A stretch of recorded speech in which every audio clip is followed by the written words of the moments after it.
Hello everyone. This is very long overdue, probably about close to 7 years now, but I thought I'd read you out my breakup letter to God.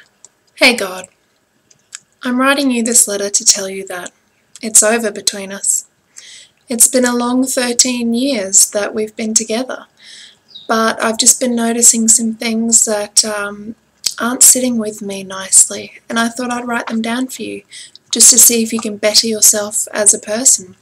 I hope I can help with that. So let's get into it. God, you were an abusive partner. You had a split personality. One day you were God. One day you were Jesus. One day you were the Holy Spirit. One day you were all of them together. And to be honest, it got very confusing for me, being, as you describe me, a feeble, fragile, small-minded woman. I got sick of making sandwiches for you.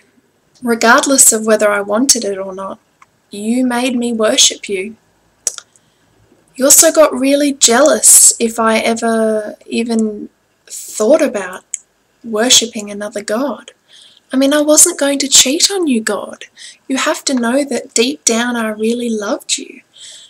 But surely it's not a crime to think about maybe the grass is greener with Buddha or Allah. You cheated on me, God. You impregnated Mary. That's cheating. And then you asked me to thank you for it anyway. You asked me to worship for you.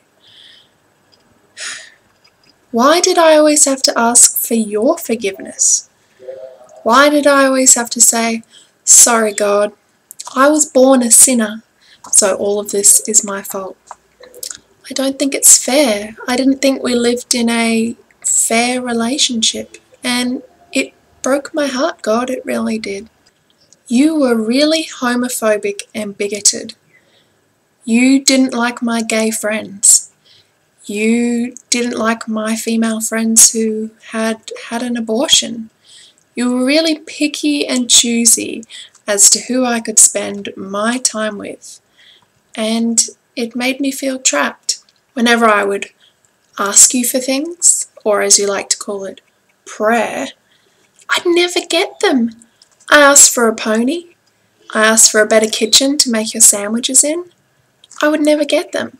And then you insisted that I had free will, yet then you told me you had a plan for me. So ultimately, you were abusive in controlling my life and giving me no choice as to how I live it. I couldn't put up with it anymore. Whenever we fought, you were all, shush woman, I know everything, and didn't let me get a word in. And boy, can you hold a grudge. I mean, sure, Eve ate the forbidden fruit a couple of 1,000 years ago, but you're punishing me for it by giving me all these womanly pains and sinning stuff. It's not on. You'll never go out with me. You've never once taken me to the movies or out to dinner. You know what your excuse was? Sorry, too busy giving starving kids in Africa malaria. And on the rare occasion that we did go out, you always wanted me to talk about you to other people. You were so narcissistic. Why did I have to tell everyone about you and what you've done and how they can get involved with you? I should have been the only one involved with you. You said that you loved me, but then I find out you love 6 billion other people. I should have listened to my friends. They told me that the age difference would be a giant factor in this, and it was. God, it was really awkward when you kept referring to things that happened billions of years ago. I don't know that stuff. Now God, this is the straw that really broke the camel's back. You insisted that we couldn't sleep together until after we were married. And then to prove yourself, you burnt my bush. It's goodbye forever. Best wishes from Fear Blandness.